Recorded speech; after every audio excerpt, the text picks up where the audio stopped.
$1 million or 1 million martyrs, the road less traveled, two roads diverged by yellow wood.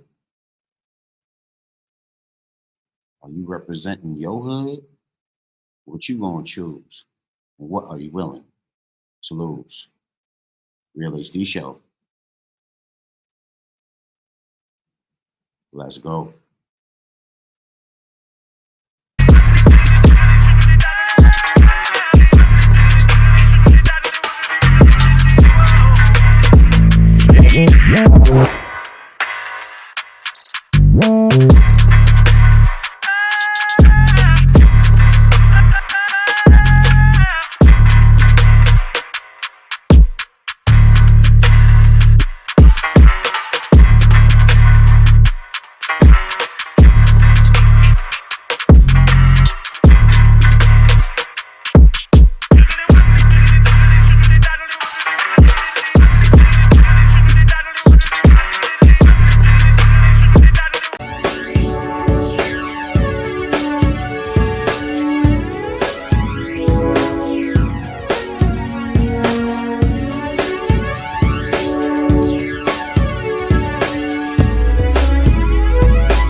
That's that's right. We're back. Real HD Show, the higher discussion. You know what I mean? And what does that mean? The higher discussion is basically your invitation to join a show that is socially conscious, that's going to increase your awareness and your preparedness and have you ready to take on the things that are going to make you healthy, wealthier, and wiser for the rest of the 21st century. Welcome to the Real HD Show. This is your voice, your victory. This is prime time with a purpose. Don't get nervous. We're going below the epidermis. That means the surface. That means we are here for you. And you saw all of those excellent, excellent advertisements. Please go mob crush them. Like one of the channels that we broadcast to. Please go mob their websites and support. Total Package Energy is a all natural melanated company that sells an all natural supplement for that 5 o'clock crash, 3 o'clock crash, 1 o'clock crash, might even be 11 o'clock that we all get. And we need to be productive, right? And then also redeem vacations. That's right. You bring 5 people by you to the Real HD Show, and you will receive a 4-day, 3-night vacation of your choice, U.S. destination, maybe even some Caribbean destinations, courtesy of the Real HD Show and redeem vacation. You know what I mean? And we're going to get into it. We're going to jump right into what we do. And we're going to get right into our Lit City Report. What is our Lit City Report? The wild, the wacky, the wonderful things that make our world go round. And one of the things that make our world go round, and that is real different, some people might be on it, some people may not, is that there was a Black couple who bought and who is a contributing owner to the Los Angeles Raiders. That's right, you heard it correctly. The Las Vegas Raiders have an all-Black leadership team for the first time in NFL history. You know what I mean? It's really cool. Coach is Black. The ownership is Black. I believe they're a husband and a wife team. I'm not entirely sure. That is what's up. So we jumping right into that. It's your man Vic. We are here, not in the usual digs because we had to make some changes to the studio, but we broadcasting nonetheless, and we want to bring it to you just like we do. You know what I mean? So you know what we do. What do we have to get into? We have to get into this AAT report. Happier, healthier, wealthier, and wiser for a better you coming through. And last time on the AAT report, which is our medical and health report, what we discussed was many, many ways to cure brain decay or at least slow it down. And we also discussed how our community is affected by brain decay, Alzheimer's, and dementia, and some different things that we can do. So, you know, the AAT report always brings you this health-related goodness to you. Let's jump into the thing.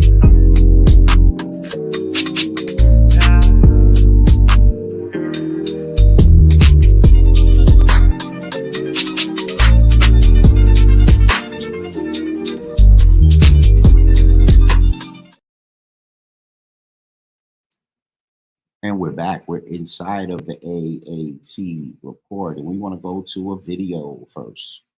And this will hit you to some really great things. And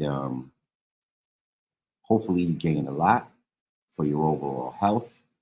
And you will see a product that is kind of amazing, but it's been around for a while. But we want you guys to get involved with it. Check this out, Real HD Show. Silver versus germs under the microscope. I first want to show you the water we'll be using. It has a biofilm on the surface, and it's so full of bacteria and other microbes that the camera could barely process it at first. It's mostly some kind of spiral-shaped bacteria, and bacillus, which is just a general term for any singular rod-shaped bacteria. You can see the colloidal silver solution seeping in here, and it's why the background turns a slightly yellow color. After around 3 to 5 minutes, it seemed like most of the bacteria on the slide had died, besides the ones that it hadn't come in contact with yet. I also noticed a few protozoa still swimming around that seemed unaffected. The silver ions in the solution attach to proteins on the cell walls of bacteria, damaging their cell membranes and shredding their DNA once inside. If you're looking to disinfect a surface though, I would just go with an alcohol solution. There's also the risk of argyria, which is a pretty benign and rare condition from exposure to silver, but it turns your skin a bluish gray color and there is no known cure to date. As always, thanks for watching, and like and follow for All right, we're back, Real HD Show. So once again, these things are not solutions overall. You should always check with a health professional to see if these things can help or be of service to you. But colloidal silver is something that has been used in uh, homeopathic practitioners, you know, purview for a very, very, very long time. And for the most part, anybody who has taken colloidal silver, I don't see a problem with it long term. Um, One Silver Solution is a great place to go online to get this particular thing. And here is something called Cell Food Oxygenating Skin Care, right? Ionic trace minerals. So you saw the ionic trace minerals at work in the microscope. You saw the potent power that it has. So if you, and I've used this myself, so this is not something that I have any fear of. As a matter of fact, those who suffer with like toothaches and dental issues, colloidal silver really helps in that regard. It also helps to reduce decay and bacteria within the mouth, and it also aids in the recovery of teeth and collagen. So that's very interesting. Please check that out. Um, jump into that. Jump into that situation. Let me know what you guys think. Um, we're going to move on because we got a couple of things we want to cover in this AAT report. The next one in the AAT report is this article here. And let me pull it up. Give me 1 second, family. Let's see.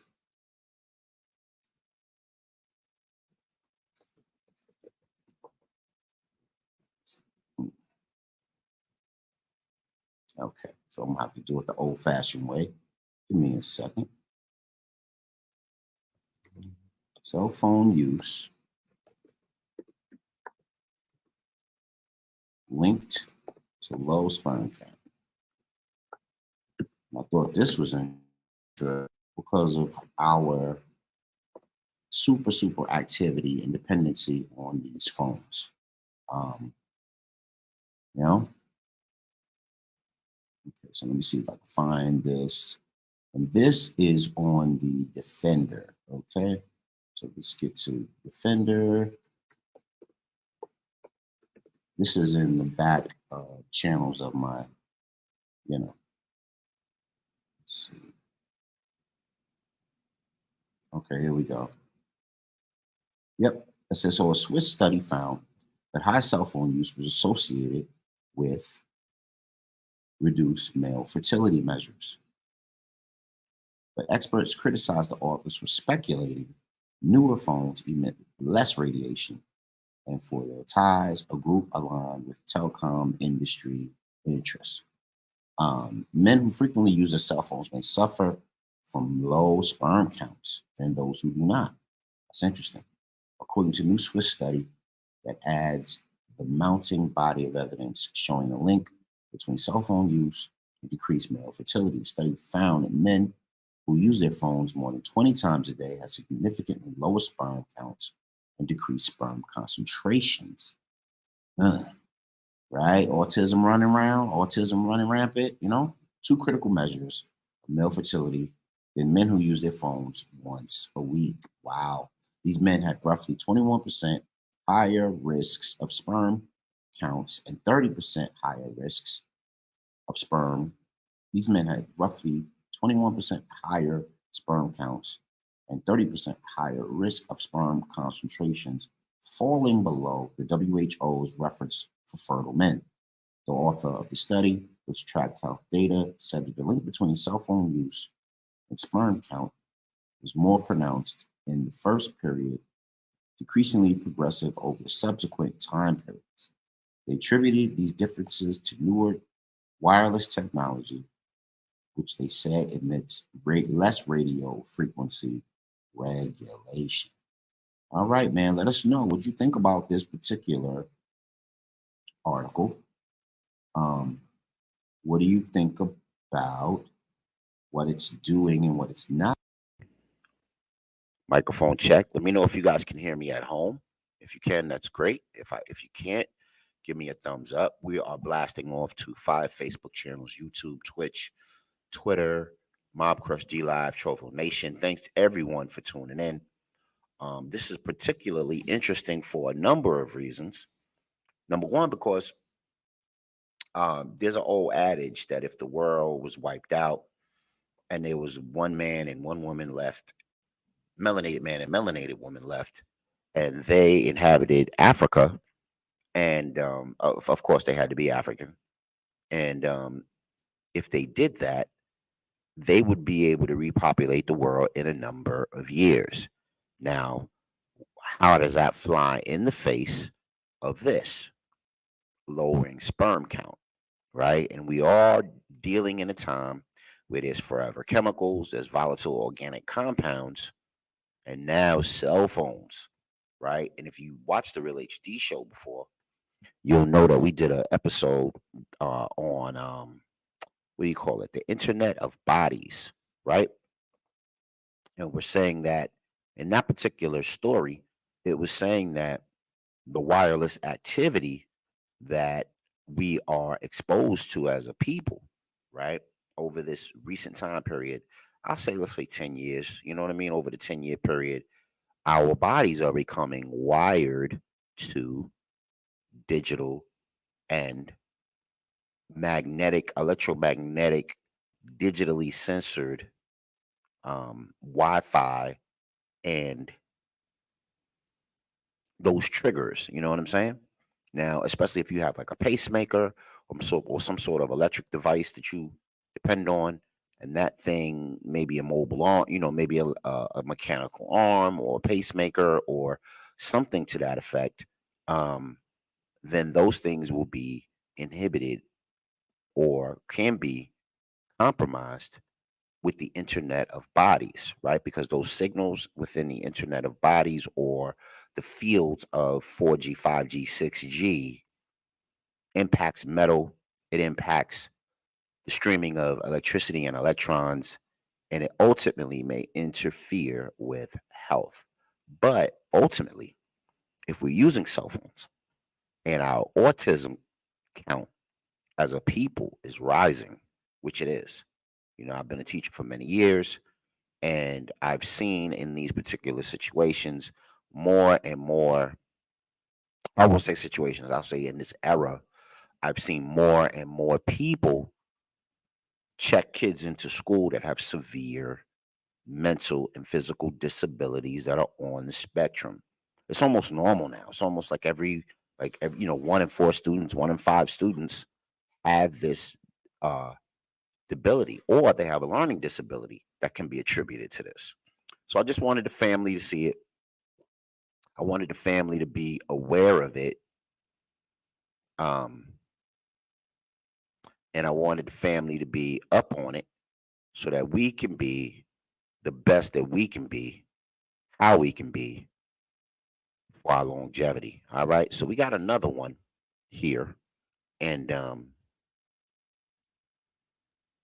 for the AAT report. And this one is brain eating amoeba death traced to a splash pad at a country club. Okay. So let me put this up and let me read a little bit from it. And if you want to jump in and say, have you heard of this story? Do you think the story is important? Do you think this story is vital? Because I do, because our lives have changed since the pandemic. And um, we need to, act accordingly, not acting like, just because the pandemic is over and just because things are just a bit different and things are back to normal, that we don't have to. Well, things will never be back to normal, but back to a semblance of normalcy, right? Let's just get to it. So, out of the Kansas City Star, brain eating amoeba traced to splash pad at country club. Arkansas officials say. Now, I was at Arkansas with my daughter for a pageant. Now, I didn't go to a gym, but I did go to a really nice community service center where, a college basketball team that was in Arkansas was actually hooping. They did an exhibition game at this particular, community center, and that joint was packed. So, and this was right around the COVID period. But let's read. An Arkansas resident is dead after being infected by a brain eating amoeba traced to a country club's splash pad, right? The Arkansas Department of Health said that a Department of Health said revealed that a person was infected with Naegleria, Naegleria fowlery at the country club of Little Rock Splash Pad, right? So that means, perhaps the area where they allow you to shower before you get into a pool, or maybe even the area where they allow you to wash after you're finished working out or after you get out of a pool. And then that splash pad, or the thing that they actually have people to stand on for health reasons, right? Was actually the thing that was infected, and that person had a cut in their brain, and then the water splashed or what have you, and that particular bacteria got into the cut in their brain. Health department did not identify the person who died, but Clark reported the victim was a child. Officials said that the country club closed its splash pad and had been cooperative with the health department. There's no risk to the public, as infection cannot spread from person to person. Only 3 people get infected annually with the Nigeria fowlery in the United States, health department said, adding that it was the first case in Arkansas since 2013. The amoeba travels up the nose. Interesting. Um, so this is a way that it infects people, right? It says the amoeba or the bacteria travels up the nose to the brain, where it destroys the brain tissue and causes devastating infections to someone from the CDC. Now let's get to it, man. What the block is going on with this? Now, I don't necessarily think that, since COVID, since the pandemic, everybody going into a gym, a community center, any to work out or be a part of whatever, mass-based activities are going on, should always have foot covering, hand covering, and if need be, nose and mouth covering. Now, I know they got the volatile organic compound, so if the air is somewhat, decent, of course, you got to ask these questions. But I believe that gloves and shoes, flip flops in the locker room, flip flops in the shower, all those things are a necessity. That should just be part of your travel bag. Like, why would you even take a chance with, live bacteria or whatever it is on whatever gym equipment you're using? And please, before you use the gym equipment and after you use the gym equipment, just wipe it down, man. And to tell you the truth, I don't even shower in the gym. I wait till I get home to do that. I don't do that. That's never been my thing. Some people do. And I understand people may want to shower and get the chlorine off of you because chlorine dries the skin. And some people have sensitive skin issues. I get it.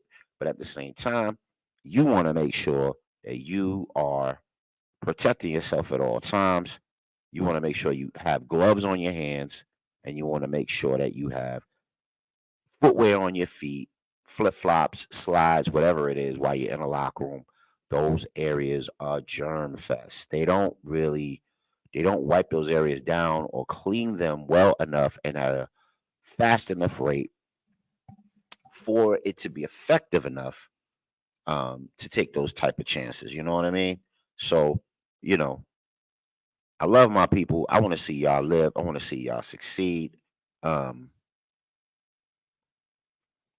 please take those precautions when you are out and about and as you are doing your thing.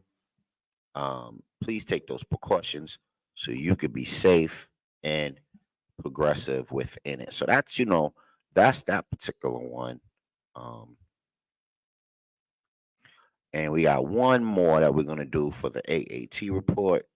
Let's see, 1,000. And it's this one here. Okay. Um, let me move the particular header, or the third, the lower third. And thousands of people reportedly signing up or lining up to have a portion of their skull removed and one of Elon Musk's brain chips implanted. Let me know, man. Are you one of the thousands that are locked up for this? Give me a second, family, to pull this up. There we go. We got it. So we're going to get it. We're going to read a little bit of it. We're going to get into it. If you want to get into it with us and have a higher discussion, jump on there. The link is on the bottom. Let's show it again. There we go. StreamYard.com. Oh, let me show it again. StreamYard.com, NQEMVFPGW3. Thanks for the likes. Please like and share and subscribe this. A lot of work and care goes into this particular program because we want you guys to be nice and informed. We want you guys to be well aware of how to arm yourself, protect yourself, and move smartly during these days and times. So let's get to it. Let's read a little bit of this article byline, and then let's see what's popping. Thousands of people are interested in becoming Neuralink patients, says a Bloomberg report. You can find this on the Insider, the Financial Insider. That's where you can find this article. Elon Musk startup received FDA approval this year to start human trials. We're going to get to the FDA in a minute, right? The brain chip startup hopes to implant a device that acts like a Fitbit for your skull. What in the world? Let's find out how this Fitbit would act.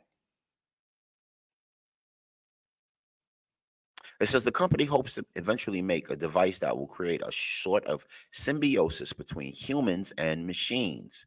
There's that transhumanism again. Go back to some of our old episodes, and will allow people to send messages or play games with their thoughts.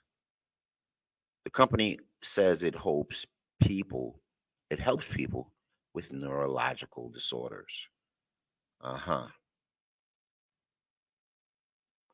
Musk biographer said it would take a couple of hours for the surgeon to perform craniotomy, and then 25 minutes for the robot to insert the device along the extra thin array of about 64 threads in the brain. He said the device, this is Elon Musk talking. The device would replace the portion of the skull that had been removed. So now they're permanently replacing part of your brain. Vance added that the threads were about 1/14 the width of a single strand of human hair. So you know how thin that is. This particular joint is 1/14 that size.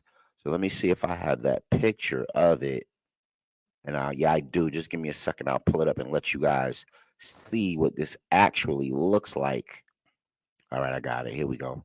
So this is what the Neuralink in your brain would look like, and it would be ultra thin. And I don't know how durable it would be, but you would definitely be a transformer. You would but definitely be a transhuman. See Dr. Love on BitChute. She has a whole series with Stu Peterson on transhumanism. But this is the picture. The chip is designed to sit below the ear while electrodes are threaded into the brain. Crazy on crazy on crazy. You signing up for this? Like the 1,000 people that came through? Is this going to be on your Thanksgiving, Black Friday, Cyber Sunday list to get involved with? You know what I'm saying? You're going to sit in the cold like people did that one Black Friday to watch the unveiling of Harry Potter? Are you gonna sit in the cold, freezing your tuchus off to get the Neuralink? Let us know what's popping.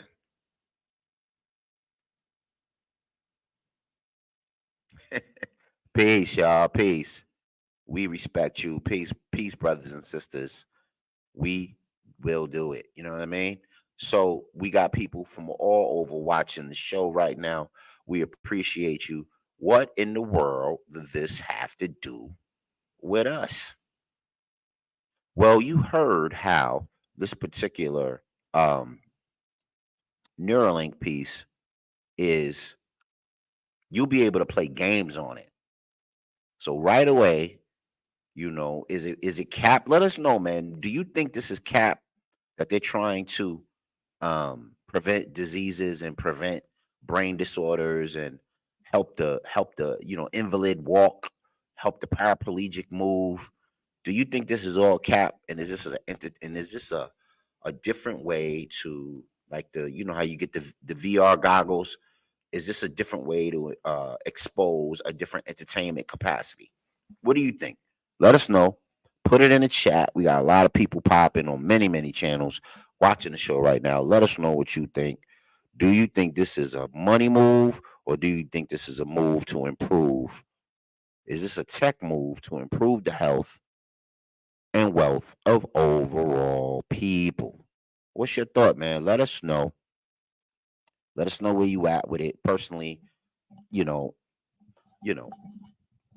you know, this is like some cerebral stuff, like X-Men. Anybody remember the X-Men? And Professor X would go into that big, machine and put the cap with the diodes on, and he used his ability to read minds to puppeteer the world. You know what I'm saying? And he is an omega level mutant because with that machine he could tap into everybody's brain data, right? And what's interesting is that you know the WEF, um, the WEF cat. What's the guy's name from WEF? Why am I drawing a blank now? But he made a comment about um how data is the new frontier. Data is worth more than gold during this time period. Data is the new gold. So if you can control data, you can control Klaus Schwab. Thank you. There you go. Thank you at home on Mob Crush. Thank you for updating me on that. Klaus Schwab. Klaus Schwab said data is, worth more than gold. And then you have 1,000 people lining up to be crash test dummies for Neuralink. And is Neuralink going to have some sort of capacity to download your thoughts, your wishes, your desires, your feelings, your emotions, everything that you go on, everything that you go through? And is that going to have the ability to sell you things and, you know, discriminate against you in many ways? What are the impacts that this is going to happen? And are our people going to trade in their privacy? Are they going to let people into their headspace simply for entertainment and enjoyment and give away their voluntary consent that way. Put it in the chat. Let us know where you're at with this particular article. I thought it was really, really interesting. And I thought it was really a riveting piece of information that people need to know about. Put it in there if you'd like to be a volunteer for that, and why. What would spark you to be a volunteer to have a piece of your skull removed and a brain chip implanted? Would you do it for the entertainment? Would you do it for the medical reasons? And is there going to be an integrity with this medical reason? Along the lines of, like, let's say, you know how there might be like a shootout in the hood, a shootout in Chicago, a shootout in New York or Cali, and then somebody becomes paraplegic, and now that person actually has a chance to regain some motor function in their lower body, in their arms, and all because Neuralink gave them that opportunity. Is it worth the other side of it, which is compromising your privacy and compromising your well-being? And are you going to give your voluntary consent for that? But let's get into the last one, man. Medicare coverage solidified rewalk personal exoskeleton. Now, I think I did this before, but I'm not sure. So I want to pull it up and read it. And I think it's profound because this is where the future of health and healthcare is kind of going. And I want to read it to you a little bit, and then I'll even share my screen to see if we can, pop this thing and where it can go. So let's see. Do I have it here? All right, I gotta look it up. Okay. Medicaid. Bear with me, family. I'm just gonna pop this up. Medicaid exoskeleton. Okay, there we go.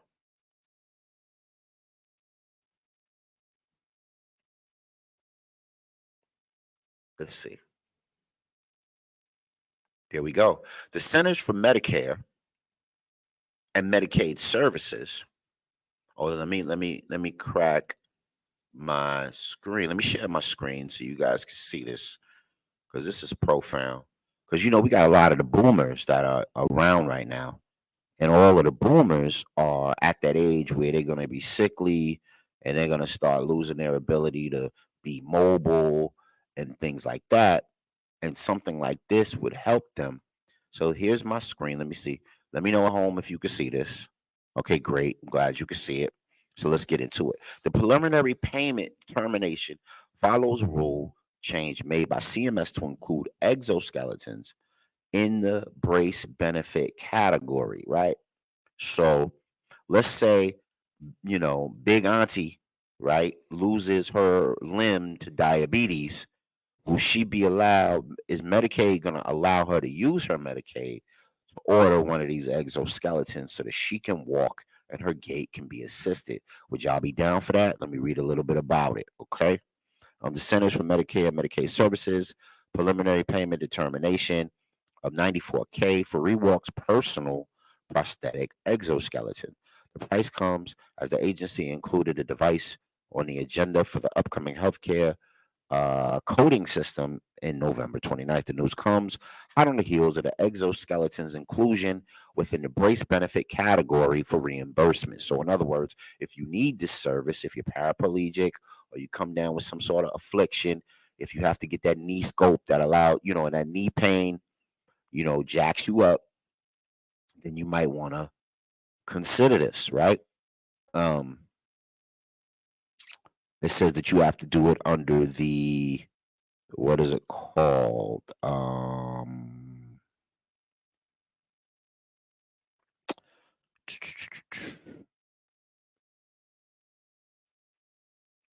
Brace benefit category. Thank you. Yeah, it's a brace benefit category. The CMS reached the payment determination through a gap fill process necessary for devices that incorporate new technology that cannot be described by existing codes. Finally, a payment determination is expected in early 2024 as an effective date. It says that the Rewalk's exoskeleton received U.S. Food and Drug Administration clearance for use on stairs and curbs. Okay. This made it the first personal exoskeleton in the country to receive FDA support for this kind of use. This device has been made available some years to patients with paralysis in Europe as early as 2012. Let us know, man. What y'all feel about this, man? How y'all feel? What y'all feel? What do you think? Is Medicaid? Do you want to make Medicaid something that you use for something like this?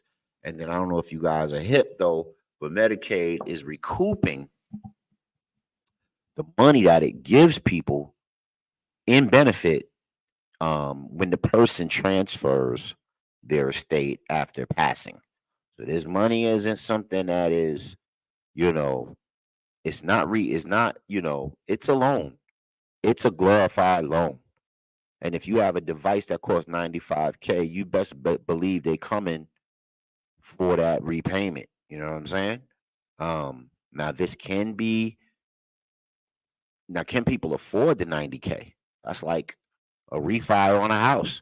Are people going to be refining their house to get involved with something like this? This is not only is it a breakthrough, but you have to understand the financial ramifications of what this is. They can't even get Cash App right.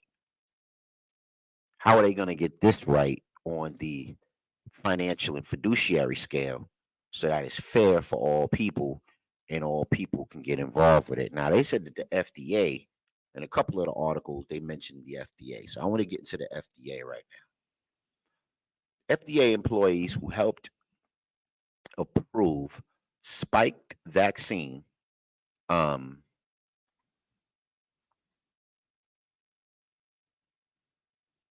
left agency to work for Moderna. Hustle anyone? Can anyone? Hello, boys and girls. Can you say hustle? Wow. People who work at the FDA approved this Moderna jab and then went to work for them probably for 5 to 6 or 7 figures a pop. Good looking out. Thanks for hooking us up with this approval. Now, you go give me two incomes, right? I got my income from FDA or my pension from the FDA, and now I also have your job that you're giving me as an employee of Moderna. Interesting, right? And then of course Moderna is at war with Pfizer over the patent of the vax, right? And then all of this by which is patented by the NIH. Go look it up. If you don't believe me, you can look it up. It's actually on their website that they're patented by the NIH. And I'll read you a little bit from the article. So this is from the Defender. 2 U.S. Food and Drug Administration medical officers involved with the agency's decision in 2022 to license the Moderna Spike Vax for COVID immediately took jobs with Moderna after they left the FDA. A new investigation by the BMJ revealed. Wow. It almost seems like every governmental agency or organization has some part of it on the take. Crazy. Let's continue. The reporter comes just months after the UK's former deputy chief medical officer, who made the governmental contract decisions about the company's 19 vax, joined Moderna as a senior medical consultant. So there goes that 6 figures, right? As was told to the Defender, quote, that the revolving door is of course a standard of Washington stories, but this case feels particularly egregious. It says one of the people whose name is Dr. Duran Fink, MD, served as the agency's senior leadership team for the COVID-19 vax review and policy activities, and took part in the ultimate decision to license the Pfizer and Moderna vaccines. Wow. And then they get the FDA cushy uh severance package and retirement, and now they're on to the FDA to do the same thing, earning a nice, fake, juicy check. How y'all feel about that, man? And then how do y'all feel about the motivation or the impetus on approving such a thing with the knowledge that it could be tainted, or the integrity of what they approved could be jacked up? Of course, because they have, they're biased. Because why? Because they got that bread on the line. You know what I'm saying? They got that pension from the FDA, and now they got the new setup with Moderna and probably even Pfizer. Let's give them a golden parachute for helping us execute what we needed to execute during that time period where when the world was in peril. And that's the reason that we do the AAT report. Healthy, wealthier, and wiser for the rest of the century. Cell power at hand. Don't forget about colloidal silver. That's awesome. And remember, utilize all your vitamins and minerals daily in your diet to increase your cellular power. This has been the AAT report on the Real HD Show. We love y'all, man. Y'all come through and partake in what we doing. Y'all like, share, and subscribe these particular segments. I'm giving y'all even permission to cut these segments up into shorts if you want to, and spread them all over the place. Let these people know where to come. Where is their forum for decorum and Black exploring? It's right here on the Real HD Show. You know what I'm saying? A higher discussion. And we want to have a higher discussion with you, man. But we're reaching that pinnacle, man, and we got to be here and describe what we're here for tonight. You know what I mean? And you guys saw the thumbnail. Well, at least I hope you did. I hope you saw the thumbnail. And the thumbnail was this. That 3-card Monte, man. Who is hiding the hand? All these conflicts overseas, all of the wars, all of the military conflicts, Taiwan is in play for military conflict.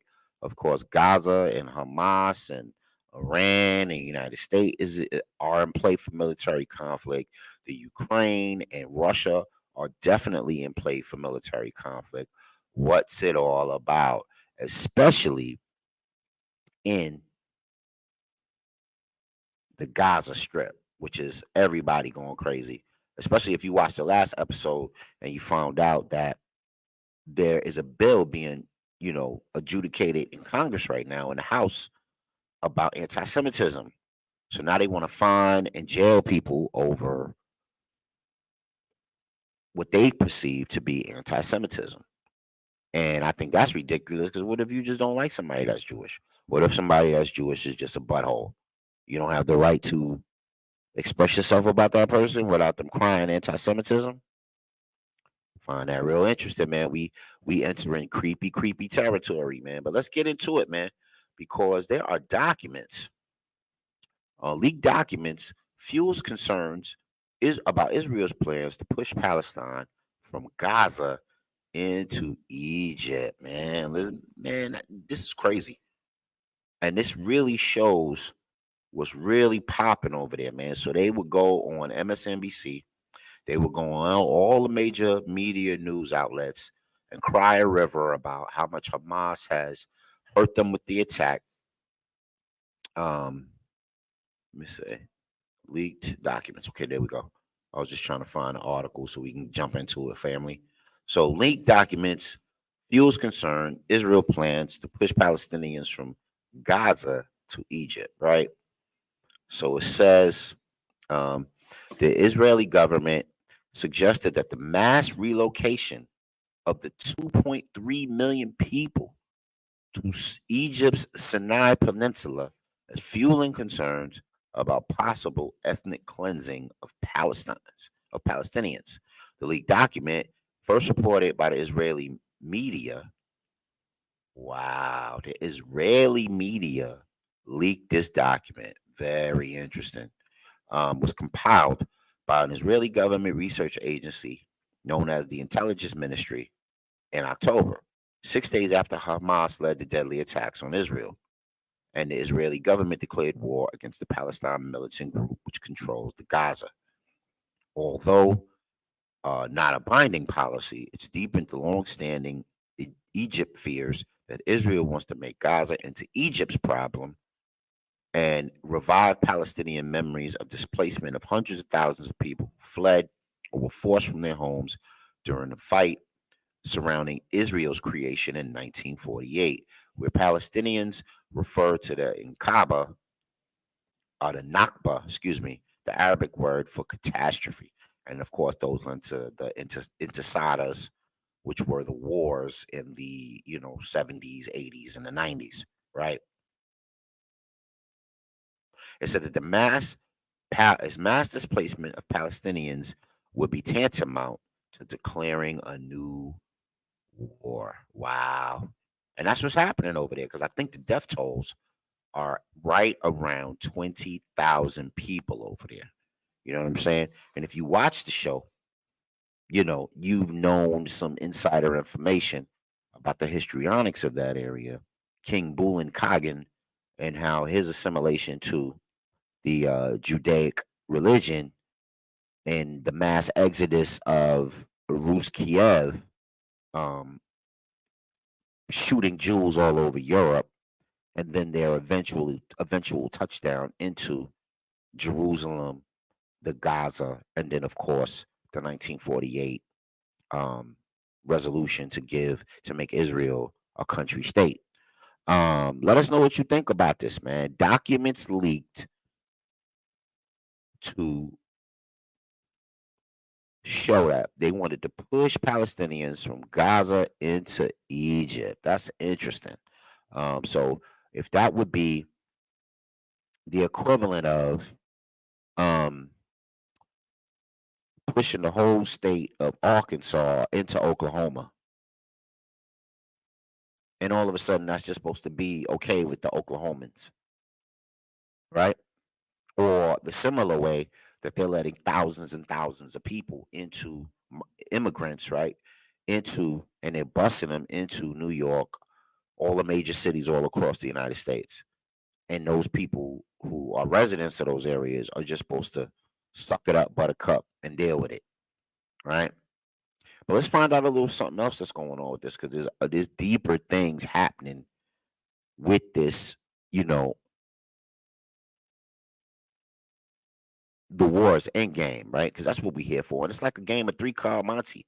The world thinks it's all about the attack from Hamas. Other people are crying anti-Semitism. And then the other victimist plight that we're supposed to just be, teary-eyed and super sympathetic to would be the Christendom angle of it all, because the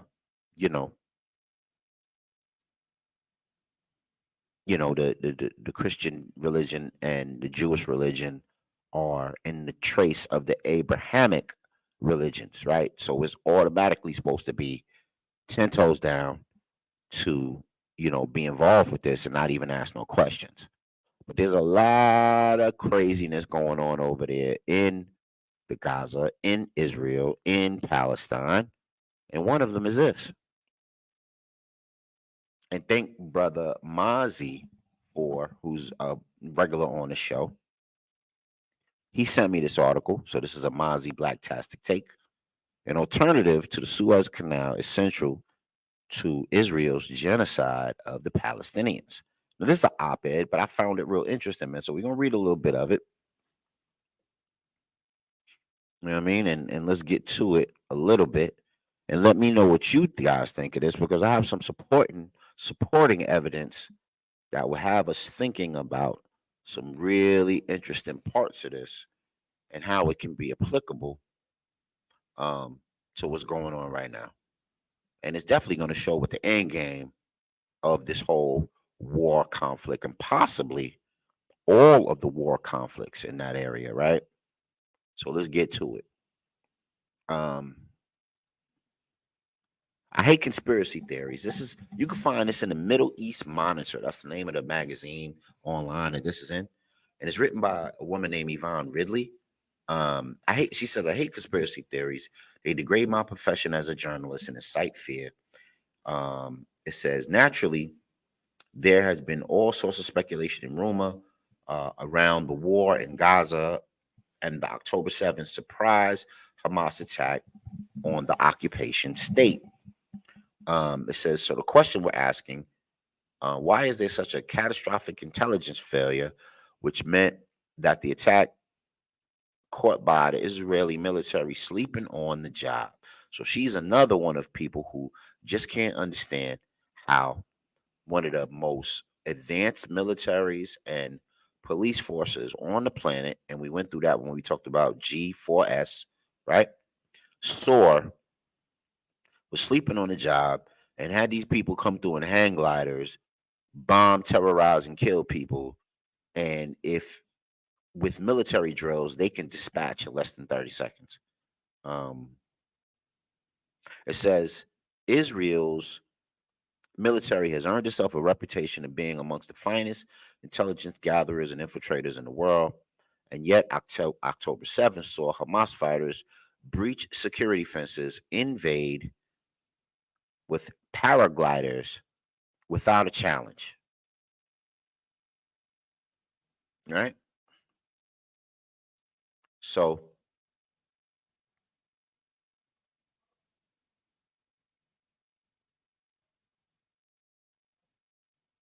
yeah, so it says, so later on in the article, it says follow the money. And that's how, after being nudged and pointed in various directions with annoyingly vague clues, I found myself poring over a network of paper trails that led to national archives where British secrets lie unseen for 30 years, and in some cases, much longer. It says this particular paper chase took me to the origins of the Suez Canal in 1869, 140 years ago today, whenever this was written. This was written on, is there a date? November 5th, okay?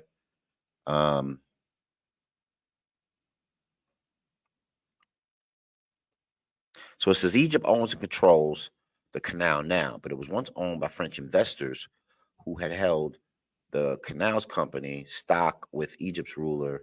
It says in 1875, cash crisis forced Said's successor to sell the shares to Britain. The Suez Canal Company operated the canal until Egypt's president Nasser tore up the concession in 1956 and transferred the canal's operation to the state-owned Suez Canal Authority. There then followed the canal crisis, also known as the Arab-Israeli War. And this is, what is October 7th, the bombing that Hamas did, have to do with 2023? Well, it so happens that Gaza is slap bang in the middle of the proposed path of a second major canal in the region. The Gaza is being bombarded to oblivion. The canal would rival Egypt's Suez Canal, causing a major financial threat to the country and its major trade artery. That means that Egypt is the one that's benefiting right now from the Suez Canal. But if there's a second canal put in there, named after what is his name? Ben Gurion, right? It's called the Ben Gurion Canal Project. And the Ben Gurion was the leader of Israel who led them to Israel, Jerusalem, Gaza, as it stands right now. So they're naming that canal after him, the Ben Gurion Canal Project. Yes, Tel Aviv already has a name for the canal, which was proposed back in the 60s, and would connect the Gulf of Aqaba on the Red Sea to the Mediterranean Sea, and would be named after its prime minister of Israel. That's the Ben Gurion cat, right? Of course, if you know anything about Hebrews and Israel's, Ben is a very popular name. It says if this goes ahead, this new canal will be almost 1/3 longer than the Suez Canal at 292 kilometers and an estimated cost of almost 55 billion. Whoever controls the canal will have power and influence over the global supply routes of oil, grain, and shipping. Let me read that again. This is going to cost about 55 billion. The Suez Canal is going to be about 292 kilometers, and whoever controls the canal has hegemony power over the global trading routes for oil, grain, and shipping. With the Gaza raised to the ground, it would enable the canal planters to literally cut corners and reduce costs by diverting the canal straight through the middle of the territory. Out of control. So let's go with what we know. We know that the Russian pipeline was bombed, right, by the United States. We know this. And we also know that we know that the United States is backing Russia. I mean, the United States is backing the Ukraine. And we also know that the United States is backing Israel with money and weapons.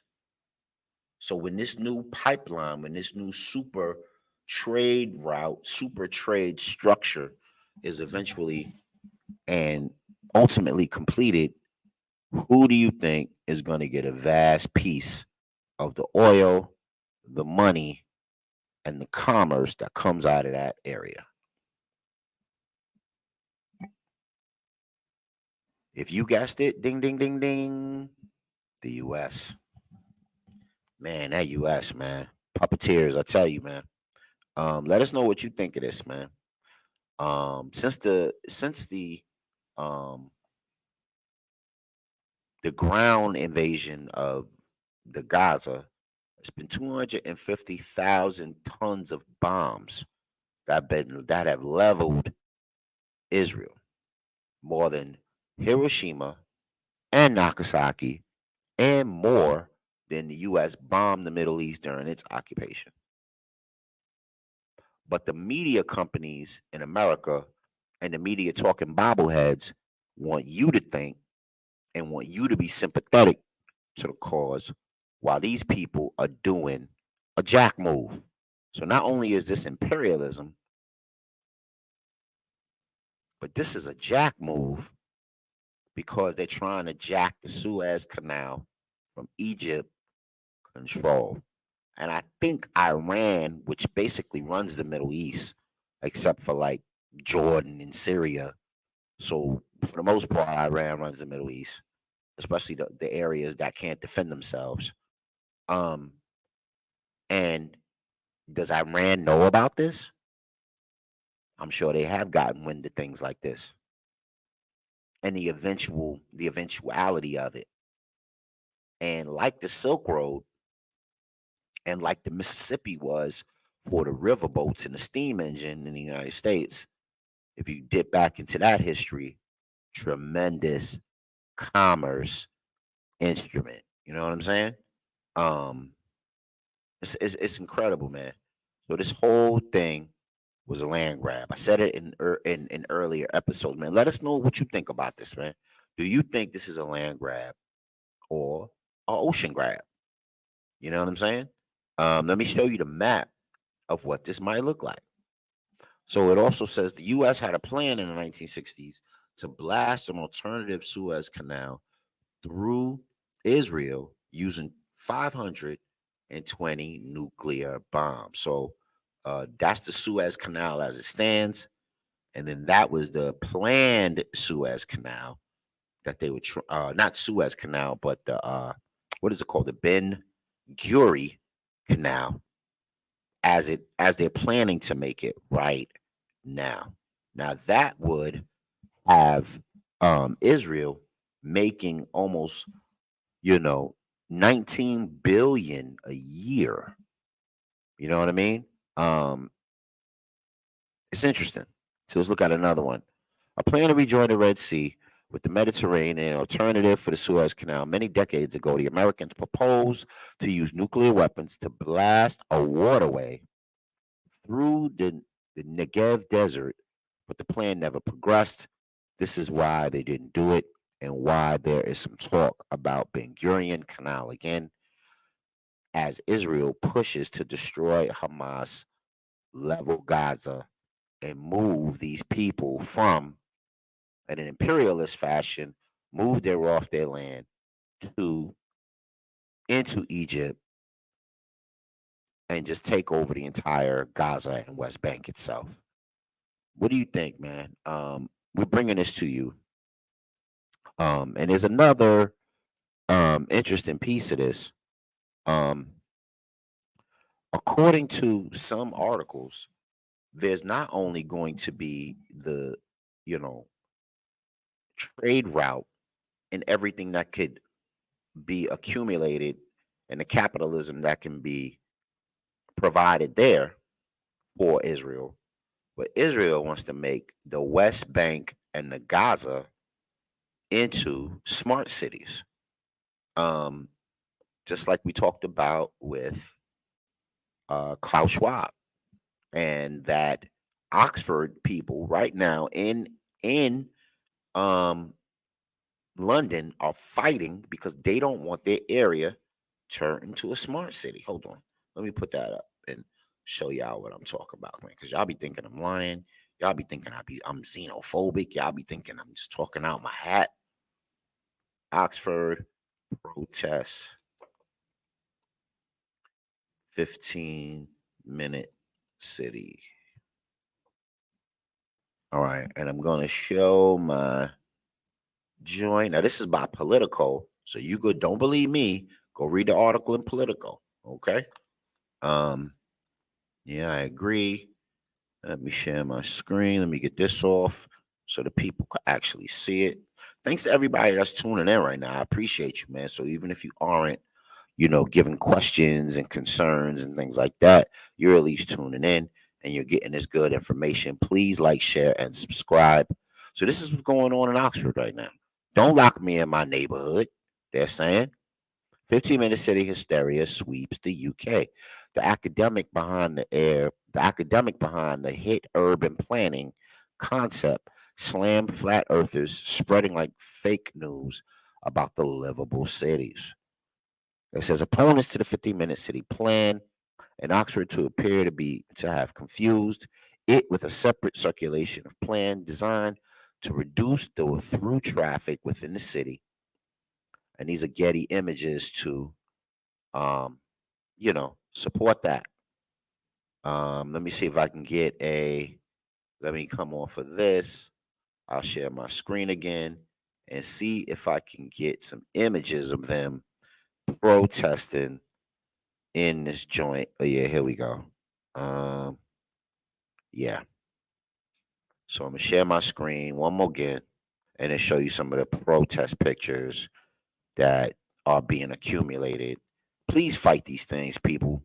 Don't let these people just get away with doing folks harm and taking your sovereign citizenship from you. So here's some pictures. So this was in Prospect magazine. This picture you're seeing right here. This one is in Forbes. Let me see if you can see it. Okay, great. I'm glad you can see it.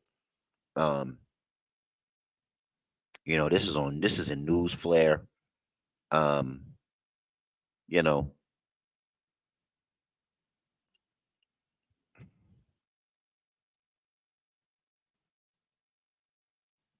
here's another one. Stop 15-minute cities. Stop zoning Oxford. These people are really doing it, man. Here's another one. 15-minute city. Were you ever asked stand up? right? So that's that. And then you saw the boogeyman type of efforts that are going on, because on one hand, or the three-car Monte, I should say, efforts that are going on, you want people to feel sorry for you. You want the anti-Semitic Trail of Tears to pop off. You want all these things to be in your favor so that you can, you know, mutilate the area, and kind of be imperialist in the area, creating a brand new canal so that you can rob a traditional uh, people and government of a waterway that they control for their commerce and for their livelihood, and you want to adopt that for the Israeli livelihood. It's crazy, man. So these are things that are popping off, man, and these are getting people's attention. This is getting people's ire. This is getting people's angst and their frustration. And there's not a whole lot of truth telling popping off right now. So we saw how the 15-minute cities um we saw how they were 15-minute cities, and people are protesting against the 15-minute cities in Oxford, England. And that's a pretty known city. And they're trying to do this in Oxford, England. And we just saw the pictures. And now, one of the end game pieces is that they're doing it in the Gaza. Why the Gaza Strip may be a city of the future. Wow. Let's go to it, man. Let's get to it real quick. We'll read a little bit of it. And this was years ago. Let me see. The Gaza. Yeah, I got it. It came out of the Bloomberg. And this was back in, let me pull it up. This was back in 2021. Why Gaza Strip may be the city of the future. Urban life amid the Israel-Palestine conflict is defined by violence, surveillance, and resource scarcity. Condition warns. A new book warns soon may be widespread. Americans turn on the television or glance at their smartphone for the news of the deadly clashes that engulf the Gaza Strip. Many scenes look familiar, streets flooded with protesters engaged in a struggle against highly armed security forces on the streets of a battered, torn looking city. I want to get to the part where they're talking about, because we know about the conflict, we know about the war.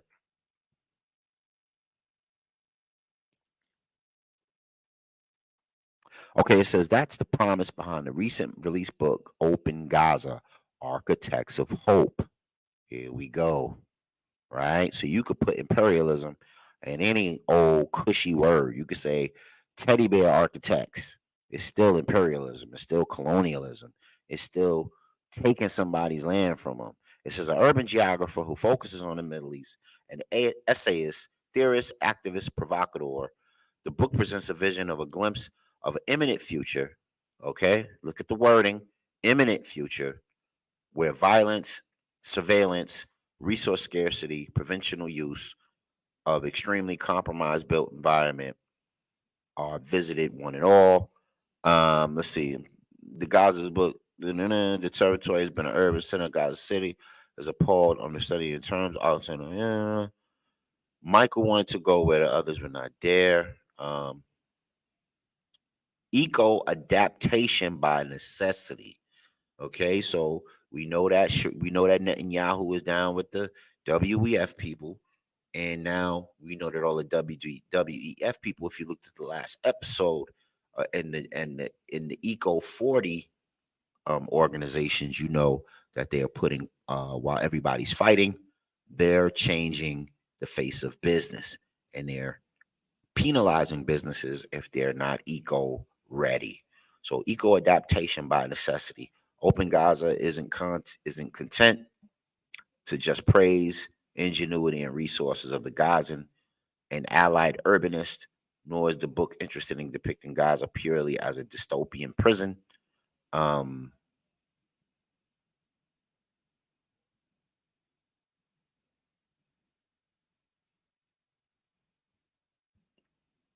okay, so I'm trying to get to the point where they're going to start talking about the construction. Okay, so this is the reason why buzzwords like sustainability and resilience don't mean anything to the average Gazian said a Palestinian architect who writes about the territory's everyday buildings. For Western architects, recycling brick may be a way to save carbon and bestow new buildings with a patina of age. But for Gaza, there was no choice. I'm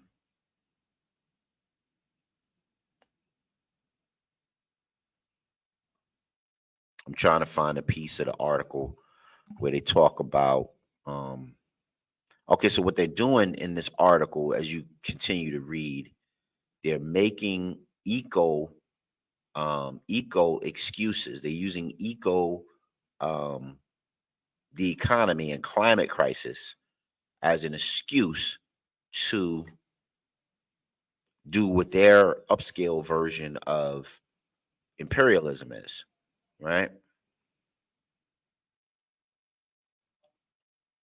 It says that the Ghazians must demonstrate to keep themselves housed.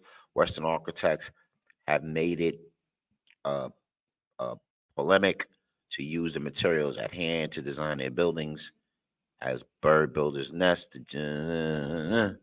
I'm trying to find a joint. Okay, a different kind of smart city. Sorry about that, people. Here we go. But it's not as though the built environment of Gaza is untouched by technology. In some ways, the digital environment that monitors the city and its residents represents a variation of data-sensitive smart city concept, another way that Gaza looks to the future. Mechanism designed to ensure that resources aren't being used for military purposes was agreed upon by Israel and Palestine, but was meant to be temporary. It says Israel in a supervisory role is going to do all this frontier urbanization in the Gaza. Now, in order to do this frontier urbanization, they got to move the people out of there. They got to raise the ground with the bombing and the torture and the carnage. Israeli authorities, a granular picture of Gaza's built condition and ability to delay Gaza's rebuilding. What levels? Complex intimacy of the Palestine conflict. Indeed, Israeli companies are selling cybersecurity technology over the world, including the U.S., where it's used in a new training center in Baltimore. So, see, their effery is reaching all the way over here too, like I told you about in other, you know. Okay, here's something interesting.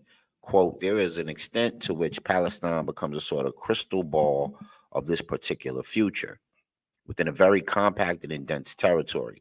Some of the most striking aspects of this splintered urbanization he describes is the boomerang effect of colonialism or colonization, where techniques to wield control over the restive populations in distant countries eventually come home, where their experiments, even in the Iraq War, to develop domestic surveillance programs, these civilizations and violence and containment. This is interesting.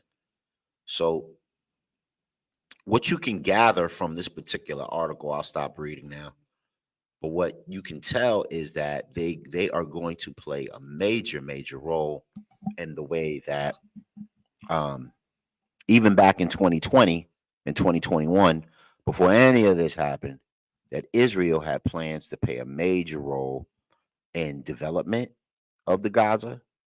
It's in its entirety in the hyper planning and in civil planning and civil engineering of the Gaza and the West Bank, and in the commercial interests of Gaza and the West Bank. So let me do something real quick. I just want to look up Israel commercial development. Let's just do like we did with the chat GPT piece. Let's just look something up. Commercial development in Gaza future.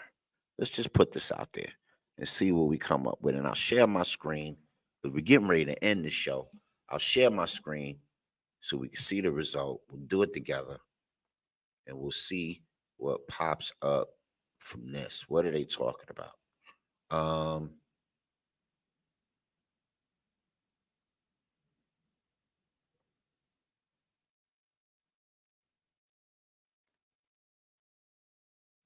All right, let me share my screen. Yeah,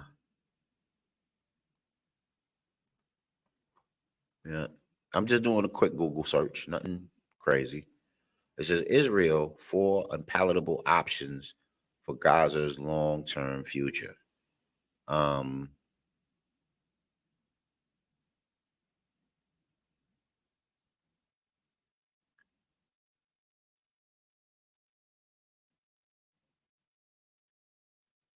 there you go. So here's one here. It says Israel. Okay, you where I'm at. Okay, good. This is Israel and the U.S. and Israel weigh a future for Gaza without Hamas. Look at that. So you do the knowledge to these things, man. What does Israel want for the future of Gaza? Look, it says Gaza should develop like Hong Kong or Singapore, industry and a focus on international trade. Look, man, look, this is just a quick snapshot Google search on us on the subject matter, man. This is crazy. What does Israel have for Gaza's future? Crazy, man.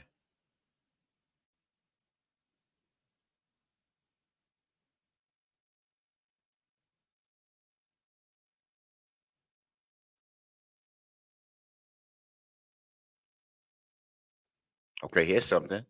Massive surge in buying Israel bonds. Let me see if you saw the change. Yeah. So it says massive surge in buying Israel bonds and buying Israel bonds from the United States.